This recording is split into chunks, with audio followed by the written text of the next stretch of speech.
Welcome back, my weirdlings. We have stepped into quarter 2 of Raven's Lorecast, the season of thresholds. If quarter 1 was about origins, about where we come from, quarter 2 is about crossing. Crossing out of what no longer fits, crossing toward what is becoming, crossing the quiet line between survival and alignment. You don't have to be perfect to cross. You only have to be willing. So wherever you're listening from, I'm glad you're here. Because this quarter, we are not chasing perfection. We are practicing becoming.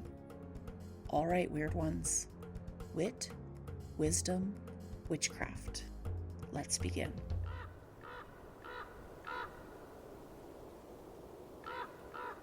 Weird ones, coming close. This is a foundational episode. The kind of episode that doesn't just teach you something, it changes how you walk through the world afterward. Take a breath with me. In and out. Good. If you've got a candle, light it. If you don't, imagine one. Because tonight, we're not calling in spectacle. We're calling in witness. Tonight is the second chapter in our framework on being a witch. And tonight's truth is simple, sharp, and ancient. A witch is not someone who knows spells. A witch is someone who knows how to remember. Not the cute kind of remembering, not nostalgia, not aesthetic ancestry, not my great-great-grandmother was a mysterious woman in the woods, and now we're all going to pretend trauma was romantic. No. I mean remembering as a survival skill, remembering as resistance, remembering as the refusal to let the world convince you that you are rootless, powerless, and alone. Because cultural amnesia is not an accident.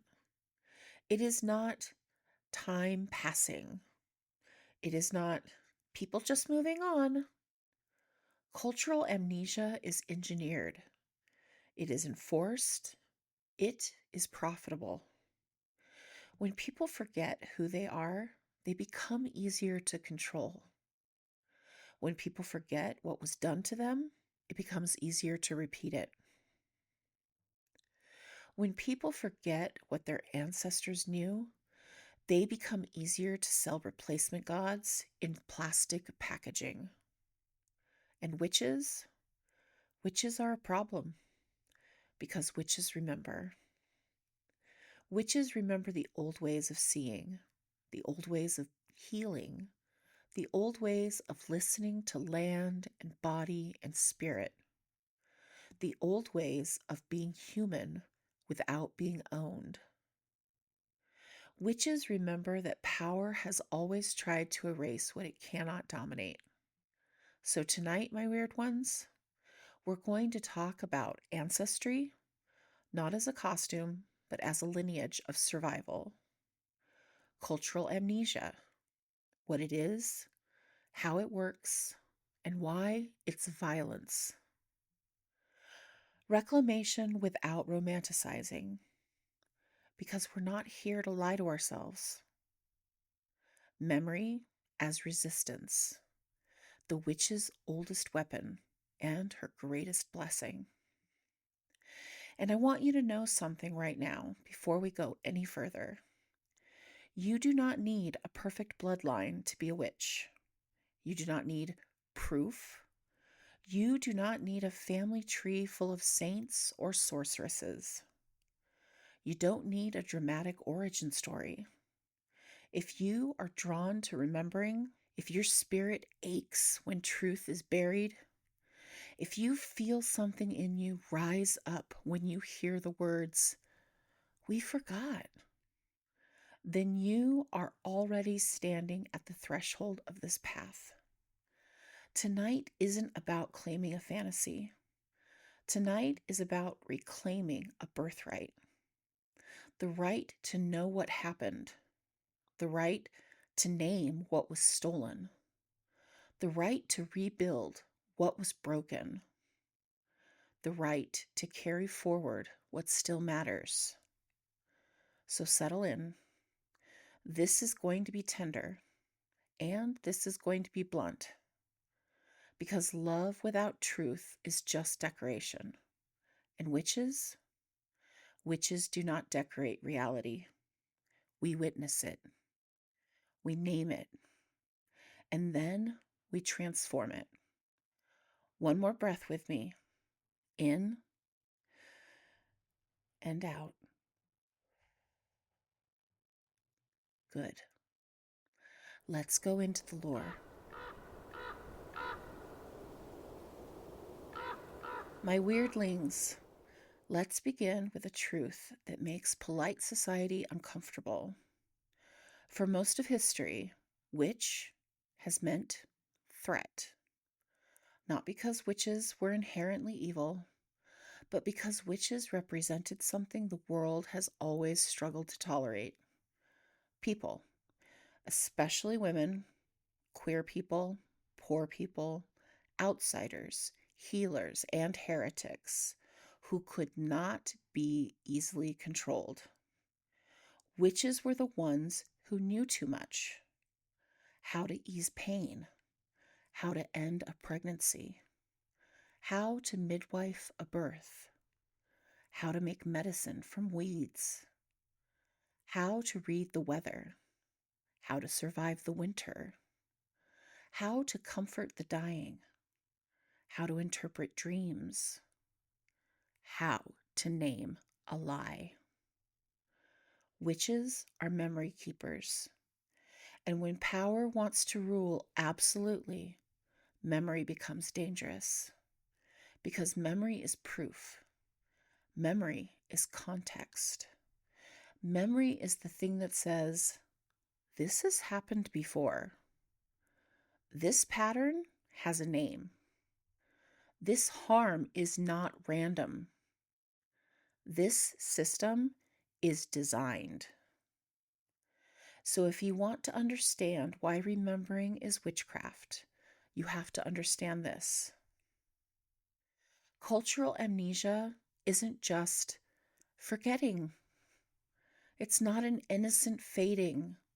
It's a mechanism, a weapon, a kind of social anesthesia that numbs whole populations into compliance. And it happens in 1,000 quiet ways. Histories rewritten in textbooks. Languages punished out of children. Sacred practices mocked until people hide them. Stories reduced to myths, as if myth means untrue. The wise woman turned into a villain. The healer turned into a criminal. The prophet turned into a madman. The land turned into property. The ancestors turned into irrelevant. Cultural amnesia doesn't just erase facts, it erases identity. And when identity is erased, people become easier to manage.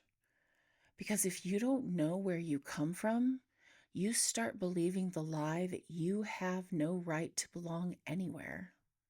And that is the first spell empire casts: rootlessness. Because rootless people are hungry, and hungry people are easy to sell to. Now let's talk about ancestry, because ancestry is complicated. Ancestry is not always safe. Ancestry is not always comforting. Some of us come from lineages of survival. Some of us come from lineages of harm. Some of us come from both. And if you've been sold a version of witchcraft that treats ancestry like a Pinterest board, like you just pick a vibe and call it lineage, I need you to hear me clearly. Reclamation is not cosplay. Ancestry isn't about being special.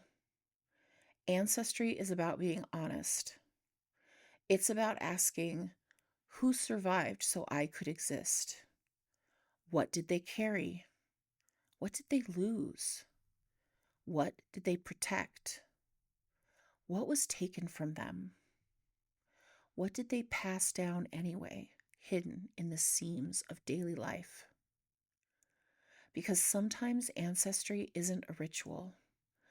Sometimes ancestry is the way your grandmother salted food, the way your mother touched your forehead when you were sick, the superstitions you were told not to repeat, the prayers you stopped believing but still remember by heart, the herbs in the kitchen that just happened to always be there, the stories that were told in whispers.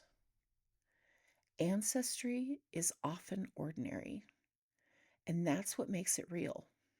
Now, we cannot talk about the witch as remembering without naming the violence that tried to erase witches from history. The witch trials across Europe and colonial America were not a quirky historical footnote. They were a campaign of terror, and they weren't primarily about magic. They were about power, about controlling bodies, about punishing nonconformity, about enforcing obedience, about breaking communities apart so they couldn't protect each other. Witch accusations often targeted people who were poor, outspoken, widowed, socially isolated, politically inconvenient, healers or midwives, landholders without male protection, anyone who made others uncomfortable by existing outside the approved script. And here's the part we do not romanticize. The witch trials were not a fairy tale. They were torture. They were execution. They were state-sanctioned violence disguised as morality. And the legacy of that violence is still alive. Because even now, in modern life, you can still feel the echo of it. The fear of being too much. The fear of being seen. The fear of being called crazy. The fear of being punished for speaking truth. That fear is inherited, and that's why remembering matters. Because if you don't name the origin of the fear, you start believing the fear is you. But it isn't you. It's history living in your nervous system. Now let's talk reclamation. Because reclamation is holy work. But it's also dangerous if it's done lazily. Reclamation without truth becomes fantasy. Reclamation without ethics becomes theft. Reclamation without context becomes harm. So here are the rules of reclamation. Raven's Lorecast canon. Number 1, you do not reclaim what you do not understand. You research, you learn, you listen. Number 2, you do not romanticize suffering. Survival is not aesthetic. Trauma is not proof of worth. Number 3, you do not confuse ancestry with entitlement. Having a lineage does not give you permission to take from others. Number 4, you do not flatten cultures into witchy vibes. Specificity is respect. Names matter. Origins matter. Reclamation isn't about becoming someone else. It's about becoming more yourself with clarity. Now we arrive at the heart of this episode. Memory is resistance. Because memory does something power cannot tolerate. Memory keeps receipts. Memory is the thing that says, that wasn't normal. That wasn't okay. That wasn't love. That wasn't your fault. That pattern has a name. Memory stops gaslighting from working. And that's why systems of control always attack memory first. They rewrite the past so they can dictate the future. So what does a witch do? A witch remembers anyway. A witch remembers in the ways she can.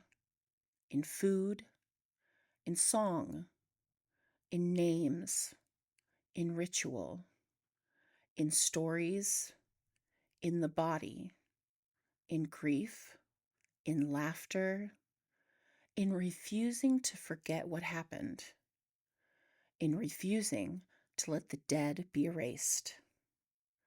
Because remembering is not passive. Remembering is active. It's a choice. It's a refusal. It's a spell you cast every time you say, "No, I will not be made ignorant for your convenience." And here's the part that ties directly into our divination framework. Your body remembers. Even when your mind tries to rationalize, even when your mouth says, "It's fine," your body is an archive. That's why certain smells can time travel you. That's why certain songs can undo you. That's why certain seasons make you restless without explanation. That's why you can feel grief in your chest before you can name what you lost.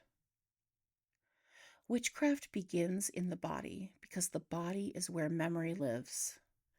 And when you practice witchcraft, you are not becoming magical. You are becoming aware. You are becoming someone who can read the archive without flinching. So, what does it mean to be a witch as remembering? It means you are willing to learn the truth. You are willing to name what was erased. You are willing to reclaim with ethics. You are willing to honor survival without romanticizing suffering. You are willing to let memory change you. You are willing to become the kind of person who does not forget what matters. It means you become a living vessel for what tried to die.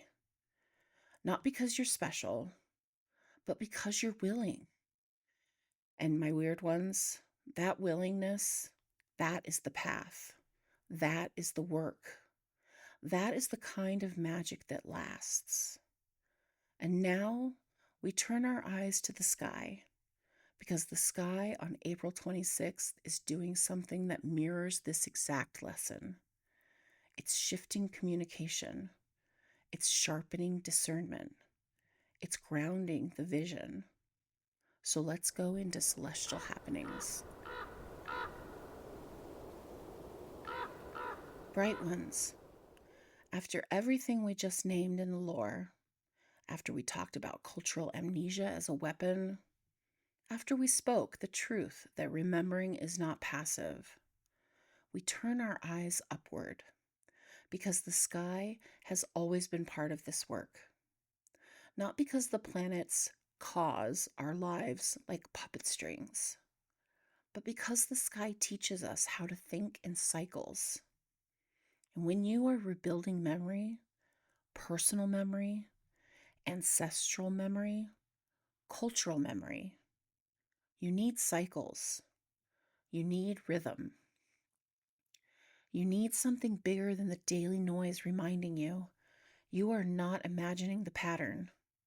You are not overreacting. You are not too sensitive. You are simply awake.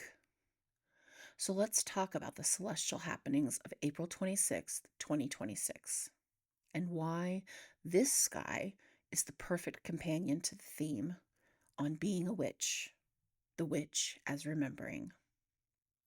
Because tonight, the cosmos is doing something very specific.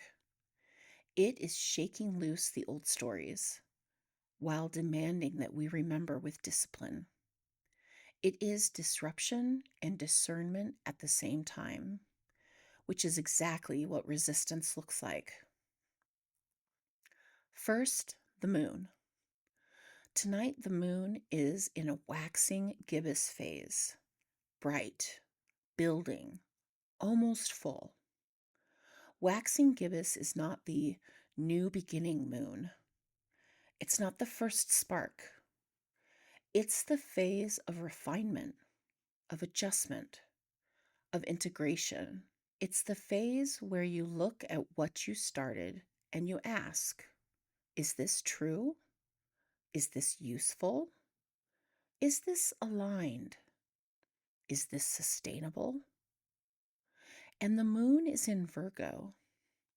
Virgo, the archivist, the herbalist, the one who knows which plants heal and which plants harm, the one who keeps the ledger, the one who doesn't just feel the truth, but verifies it.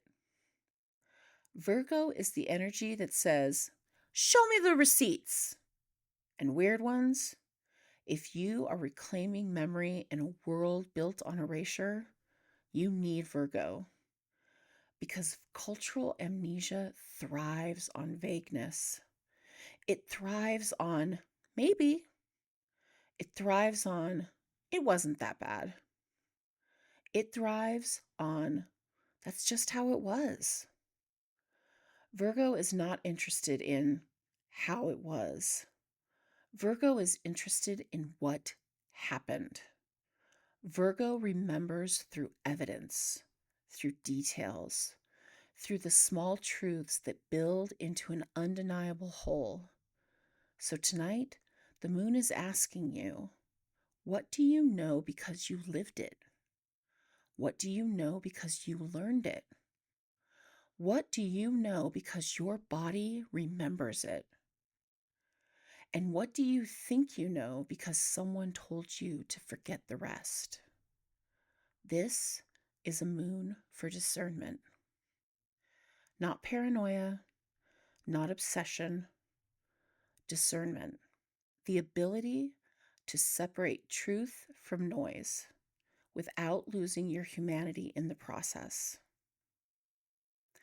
Now, the sun is in Taurus, and Taurus is the sign that reminds us memory is not just in books.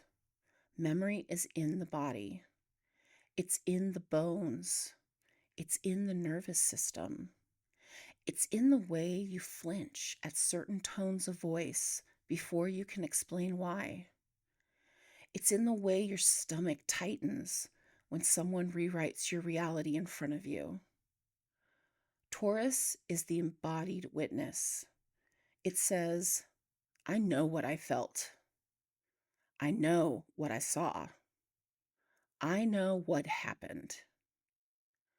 And in a culture that teaches people to distrust their instincts, to outsource their knowing, to treat intuition as irrational, Taurus is resistance. Because Taurus does not forget what it has lived through. It may not dramatize it, it may not perform it, but it does not erase itself to make other people comfortable. So tonight, Taurus says, remembering is not just intellectual, it is physical, it is somatic, it is survival. Now let's talk about the major headline of this sky. Uranus enters Gemini.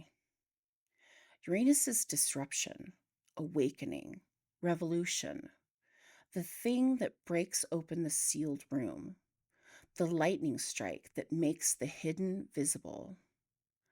Gemini is language, communication, information, stories, media, messages, the nervous system of culture. So when Uranus enters Gemini, we begin a new cycle where the collective mind changes shape. This is a 7-year transit, and it doesn't whisper, it rewires. Uranus in Gemini says, the story will change, the truth will travel, the old lies will not hold.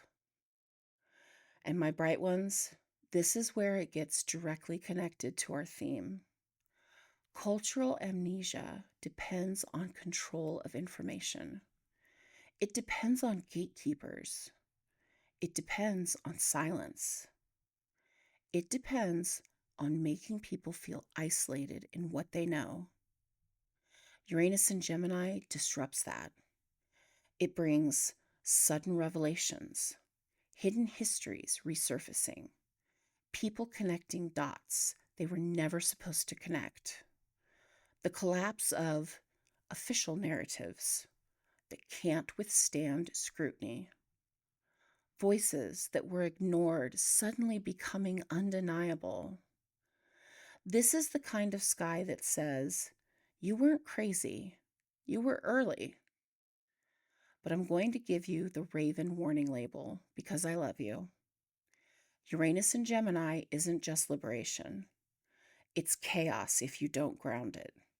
It's information overload. It's conspiracy bait. It's outrage cycles. It's viral lies spreading as fast as viral truth.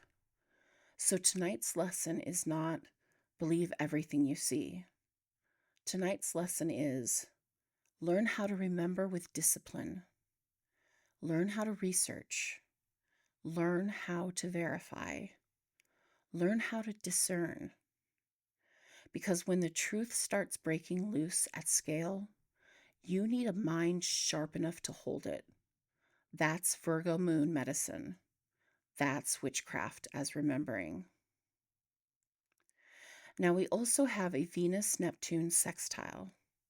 This is a gentle aspect, creative, compassionate, dreamy. It's the kind of energy that can soften the edges of hard truth. It can help you process grief without drowning in it. It can help you reclaim beauty without denying pain. And that matters for this episode because reclamation is emotional work. If you are remembering what was erased, if you are learning what was stolen, if you are facing the fact that history is not nice, you need softness, but not the softness of denial, the softness of survival, the kind of softness that says, I can feel this and still keep going. This aspect is the sky reminding you, you are allowed to mourn what was lost. You are allowed to love what survived. You are allowed to rebuild without becoming hard.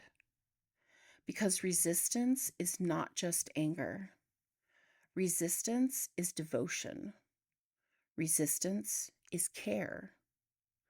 Resistance is continuing to be human in a world that keeps trying to make you numb. And then we have Comet Pan-STARRS making its closest approach to Earth and likely being invisible due to solar glare.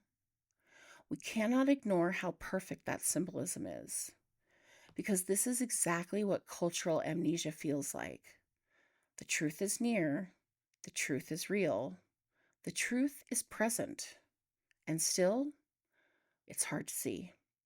It's blocked. It's washed out by the brightness of distraction, by propaganda, by noise, by the constant demand to move on. So if you're feeling like, I know something happened, but I can't fully access it, that doesn't mean you're broken. It means the glare is strong. It means the system is doing what it does. And the witch's work is to adjust the eyes, to wait for the right angle, to keep looking, to keep asking, to keep remembering. because the truth does not stop being true just because it's hard to see right now. Let's zoom out for a moment. This sky has a lot of fire and air, active energy, forward motion, narrative change. And in that mix, we have Mercury in Aries, direct speech, blunt truth, fast conclusions. Mars in Aries, action, conflict, initiation, courage. Saturn in Aries, discipline, boundaries, consequences. Neptune in Aries, spiritual identity, belief systems, the dream of who we are. And then Pluto in Aquarius, deep collective transformation, power shifting through society. This is not a passive sky. This is not a take a bath and journal sky. This is a sky that asks, what story are you living inside? Who wrote it? And does it serve your liberation? Because if memory is resistance, then the battlefield is narrative. Who gets to be remembered? Who gets to be believed? Who gets to be named as human? Who gets erased? That's the war. And witches have always been on the wrong side of empire because witches remember too much.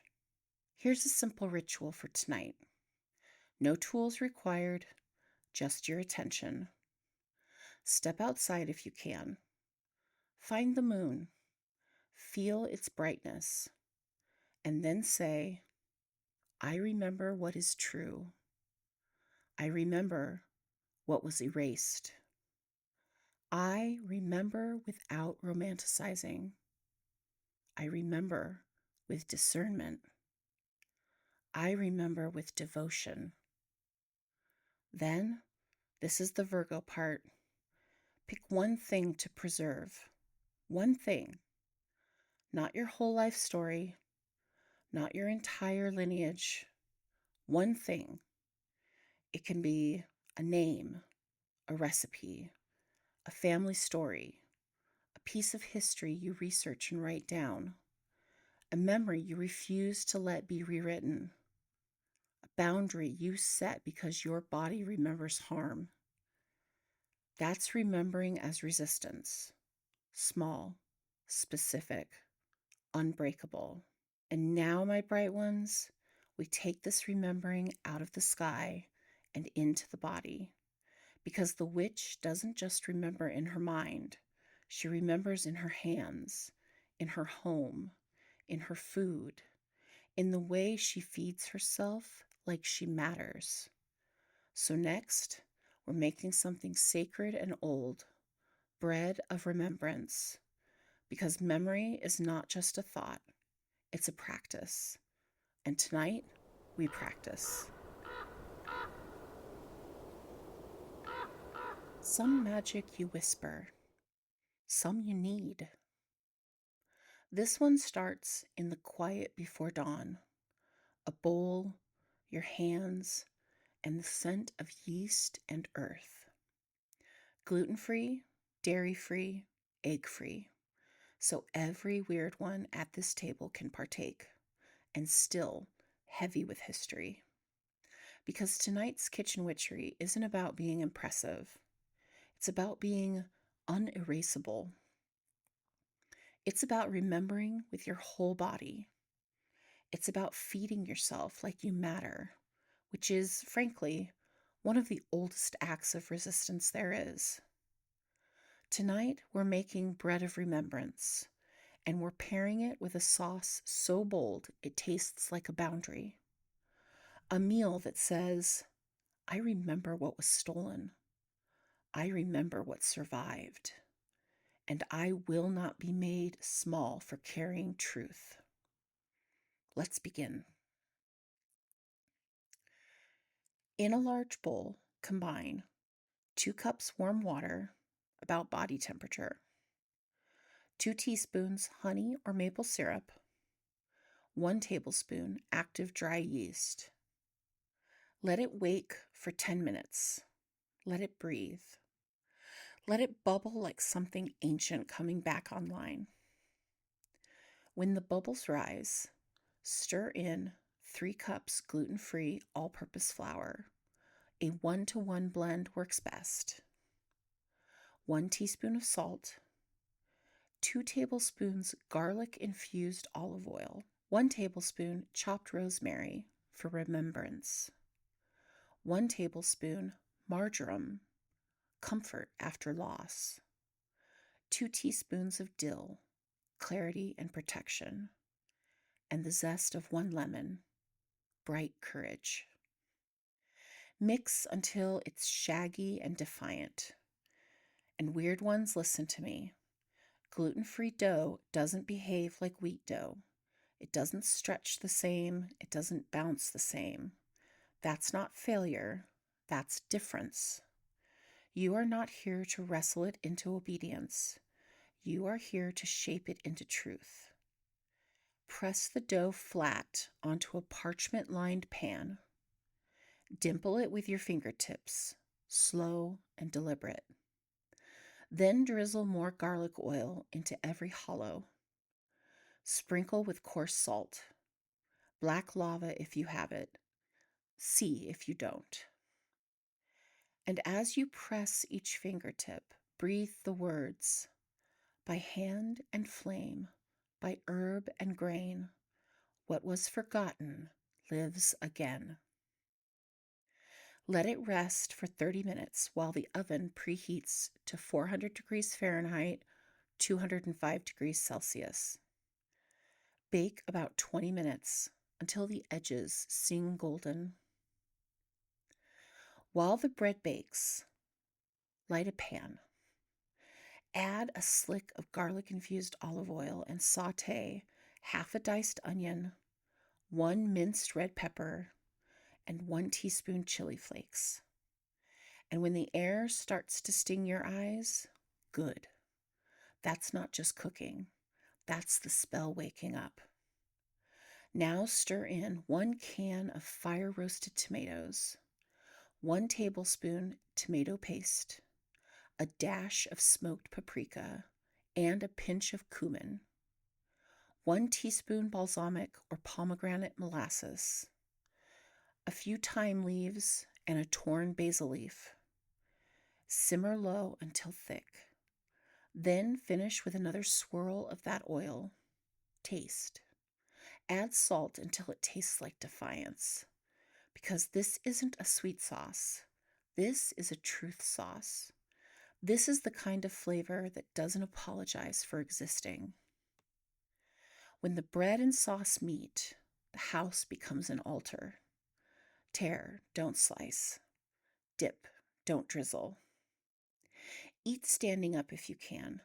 The ancestors rarely had chairs. Each bite is earth and fire, body remembering what mind tries to forget. Garlic keeps out rot. Lemon clears the air. Herbs remind you that comfort and rebellion share a kitchen. And weird ones, I need you to hear this part.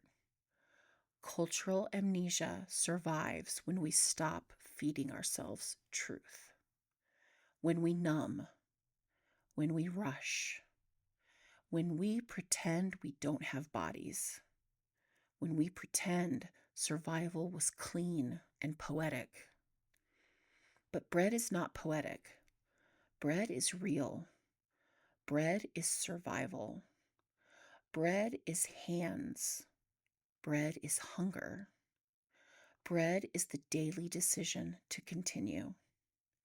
So before the last piece, whisper thanks for the hands that fed me, the fire that freed me, the hunger that made me brave. Then lick your fingers clean. You've just performed a spell disguised as dinner. Weird ones, let's seal this. Because what we did tonight wasn't entertainment. It wasn't a vibe. It wasn't which content. It was a remembering. And remembering is not passive. Remembering is not neutral. Remembering is not something you do when you have time. Remembering is resistance, because the world does not forget by accident. It forgets on purpose. It forgets through rewritten history and missing names, through stolen languages and mocked traditions, through the quiet, relentless pressure to move on before truth is even spoken loud. And if you have ever felt that ache in your chest, that sharp, quiet rage when you realize you were never taught the whole story, you are not dramatic. You are awake. You are the part of your lineage that refused to go numb. You are the part of the story that survived. So here is what I want you to carry out of this episode. You are not rootless. Even if you don't know every name, even if you don't have perfect records, even if your family tree is complicated, painful, or full of silence, you are still made of survival. You are still made of people who endured. You are still made of those who could not be killed, even when the world tried. You do not have to romanticize the past to reclaim it. Reclamation doesn't mean pretending everything was beautiful. It means telling the truth. It means refusing to decorate suffering into something palatable. It means honoring what was lost without turning grief into an aesthetic. And it means taking what is yours to carry with ethics, with clarity, with spine. Remembering is a practice, not a mood, not a personality trait, a practice. Small, specific, repeatable. So if you want a simple spell to live by this week, here it is. Choose one thing to preserve. One. A name, a recipe, a story, a truth you refuse to let be rewritten, a piece of history you research and write down, a boundary you set because your body remembers harm. And when the world tries to make you forget, because it will, you return to that one preserved thing and you say, no, I remember. That's witchcraft. That's the work. Not because it's flashy, because it's faithful, because it lasts, because it keeps the dead from being erased and the living from being gaslit. And my weird ones, I want to say this with my whole chest. If you are remembering right now, if you are reclaiming your story, your practice, your truth, and it hurts, that doesn't mean you're doing it wrong. That means you're touching something real. That means you're breaking through the numbness. That means you're unlearning the spell of silence. So be gentle with yourself, not because you're fragile, because you're doing holy work, and you deserve tenderness while you do it. Tonight, you made bread that tasted like defiance. You fed yourself like you mattered. You let your hands become the archive. And that is the kind of magic no empire has ever been able to destroy, because it lives in bodies. It lives in kitchens. It lives in whispered stories and stubborn survival. It lives in you. So take a breath with me one last time. In and out. Good. Go forward carrying what matters. Go forward refusing erasure. Go forward remembering on purpose. Wit, wisdom, witchcraft.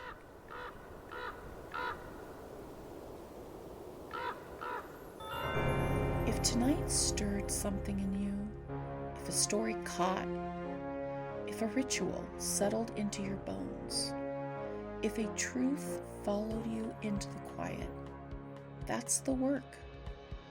Quarter 2 is about thresholds, and thresholds aren't destinations, they're decisions. If you'd like to keep walking with me between episodes, you can find Raven's Lorecast on Facebook, Blue Sky, Twitter, Pinterest, and TikTok.